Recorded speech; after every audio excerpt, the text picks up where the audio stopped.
లోక్ అదాలత్ అనేది one of the alternative resolution system.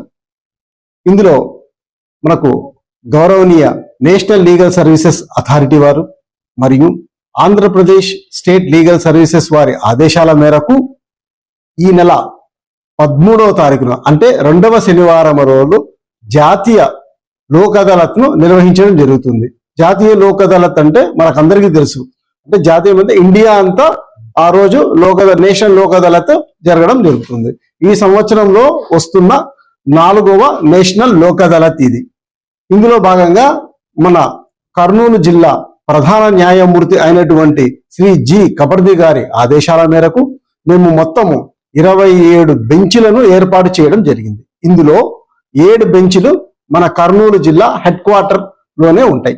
మిగతా 20 బెంచ్లు ఎక్కడెక్కడ కోర్టు అయితే ఉంటుందో అక్కడ ఆ కోర్టు యొక్క పెండెన్సీని దానిని బట్టి బెంచ్లను ఏర్పాటు చేయడం జరిగింది. సో టోటల్ గా కర్నూలు మరియు నంద్యాల జిల్లాలకు సంబంధించి మొత్తం 27 బెంచ్లను ఏర్పాటు చేయడం జరిగింది.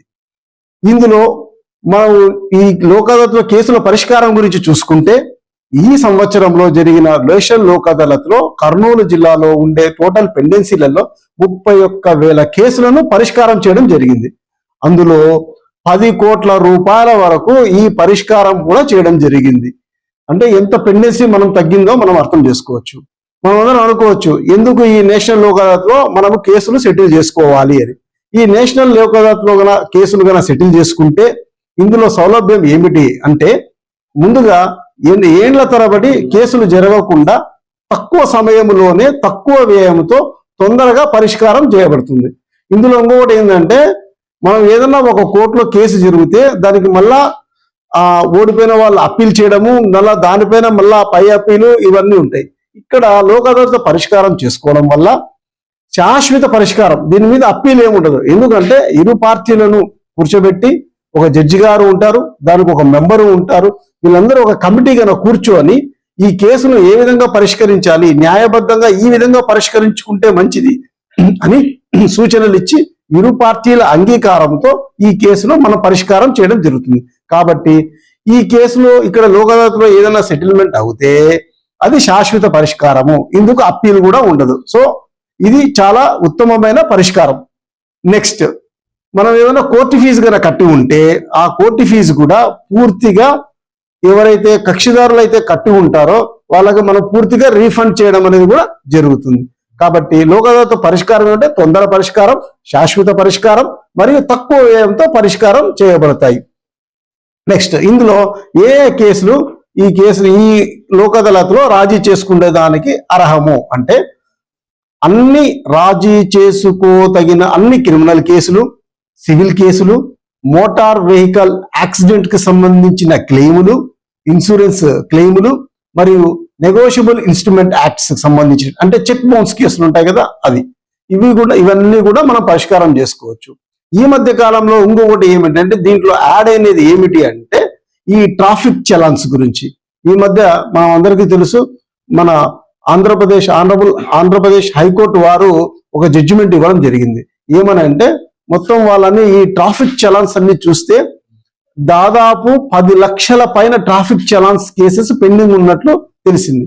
సో వీటన్నిటి కూడా అన్ని స్టేట్లకు అన్ని డిస్ట్రిక్ట్స్ కు డైరెక్షన్ ఇస్తూ ట్రాఫిక్ చలాన్స్ మొత్తం క్లియర్ చేయమని పోలీసు వాళ్ళకి గవర్నమెంట్ కు డైరెక్షన్ ఇవ్వడం జరిగింది. దాని ప్రకారంగా ఈ 13వ తారీఖు వచ్చే లోక్ అదాలత్ లో ఈ మోటార్ వెహికల్ కి సంబంధించిన పెండింగ్ చలాన్స్ అన్ని కూడా క్లియర్ చేయమని మనము ఆదేశించడం జరిగింది. సో దాని ప్రకారం కూడా ఏమన్నా పెండింగ్ చలాన్స్ ఉంటే సౌలభ్యం చాలా ఎక్కువగా ఉంటుంది. ఇప్పుడు ఏదైనా పరిష్కారం చేసుకుంటే అందుకు డెఫినెట్ గా మనకు మంచిది. మోటార్ వెహికల్స్ లో పాతవన్నీ కూడా క్లియర్ అయిపోతాయి ప్రతి ఒక్కరికి కూడా. సో ఈ లోక్ అదాలత్ లో ఇన్ని లాభాలు ఉన్నాయి. ఇందులో మనం ఏమిటంటే, ఇద్దరు కూడా ఒక కేసు గెలిస్తే ఈ లోక్ అదాలత్ వల్ల రాజీ చేసుకొని వెళ్తే ఏమవుతుందంటే, ఇరు పార్టీల మధ్యలో మనం చిరునవ్వుతో చూస్తాం. ఇద్దరు కూడా ఈ కేసులో ఎవ్వరూ ఓడిపోయినట్లు కాదు, ఇద్దరు పార్టీలు గెలిచినట్లే. కాబట్టి ఈ సెకండ్ శనివారము అన్ని కంపెనీలు అన్నీ వస్తున్నారు, బ్యాంకు వాళ్ళు వస్తున్నారు, ఇన్సూరెన్స్ కంపెనీలు వస్తున్నారు, ఇలా అన్ని డిపార్ట్మెంట్స్ వాళ్ళు, మన గవర్నమెంట్ లాయర్లు కానీ, పోలీస్ డిపార్ట్మెంట్ కానీ, పీపీలు కానీ అందరూ కూడా ఇక్కడికి హాజరయ్యి వాళ్ళు పరిష్కారానికి అన్ని మార్గాలను మేము సౌలభ్యం చేస్తామని కూడా చెప్తున్నారు. ఇంకొకటి పక్షదారులకు చెప్పడం ఏమిటంటే, మనము ప్రతి బెంచ్ దగ్గర ఒక ఫ్రంట్ ఆఫీస్, మా దగ్గర పనిచేసే ఫ్రంట్ ఆఫీస్ లో ఎంప్లాయీని ప్రతి బెంచ్ దగ్గర ఒకరిని ఎక్స్ట్రా పెట్టడం జరుగుతుంది. ఎందుకు అంటే, మన కేసులు ఏమన్నా పరిష్కారం ఉంటే బెంచ్ జరుగుతున్నప్పుడు చాలా మంది జనాలు ఉంటారు. అలాంటప్పుడు మనం ముందుకు పోయి మాట్లాడేదానికి కుదురుతుందో కుదరదో అని అనుకోకుండా ఒక ఎక్స్ట్రా ఎంప్లాయీని పెట్టడం వల్ల ఏమవుతుందంటే, ఆ ఎంప్లాయీ దగ్గరికి మీరు వెళ్ళినప్పుడు వారు మీ కేసు పర్టికులర్స్ తీసుకొని ఇమ్మీడియట్ గా కోర్టులో పెండింగ్ ఉన్న కట్ అయితే ఇమ్మీడియట్ గా తెప్పించి తొందరగా ఏ బెంచ్ అయితే మనకు పరిష్కారం చూపించి మాట్లాడగలుగుతుందో ఆ బెంచ్ దగ్గర తొందరగా పెట్టి పరిష్కారం అయ్యేదానికి ఏం సూచనలు అన్ని కూడా ఇవ్వడం జరుగుతుంది. కాబట్టి కక్షిదారులకు అందరికీ చెప్పడం అంటే, ఇటువంటి మంచి సదవకాశాన్ని ఉపయోగించుకోండి, మీ సమస్యలన్నీ పరిష్కారం చేసుకోండి, శాశ్వత పరిష్కారం చేసుకోవాలని కోరుకుంటున్నాం.